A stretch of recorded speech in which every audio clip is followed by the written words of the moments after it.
السلام علیکم محترم سامعین، آج کی اس ویڈیو میں صبح و شام کی دعائیں اور اس کی فضیلت بیان کی جا رہی ہے۔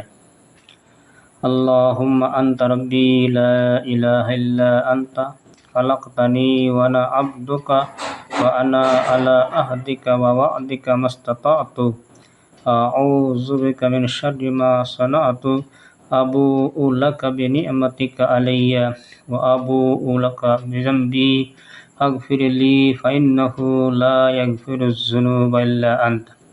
ترجمہ: اے اللہ، تو ہی میرا رب ہے، تیرے سوا کوئی معبود نہیں۔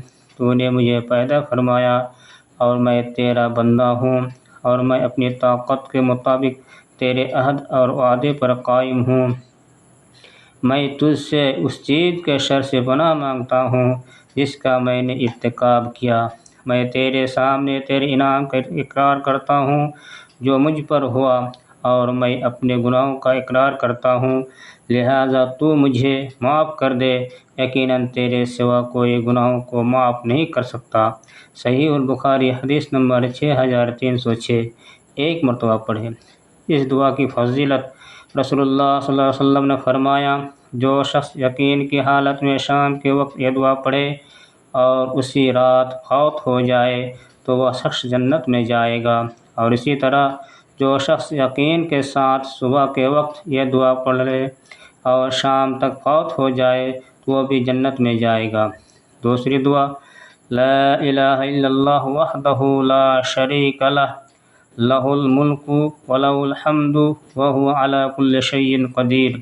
ترجمہ: اللہ کے سوا کوئی معبود برحق نہیں، وہ اکیلا ہے، اس کا کوئی شریک نہیں، اسی کی بادشاہت اور اسی کی تعریف ہے، وہ ہر چیز پر کامل قدرت رکھتا ہے۔ حوالہ: سنن ابی داؤد حدیث نمبر 5077۔ 10 مرتبہ پڑھیں۔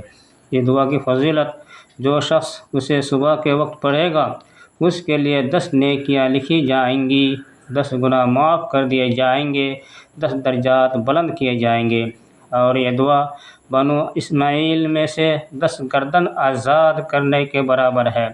نیز اللہ تعالیٰ یہ دعا پڑھنے والوں کو شیطان سے محفوظ رکھے گا، اور جو اسے شام کے وقت پڑھے گا اس کے لیے بھی یہی اجر و ثواب ہے۔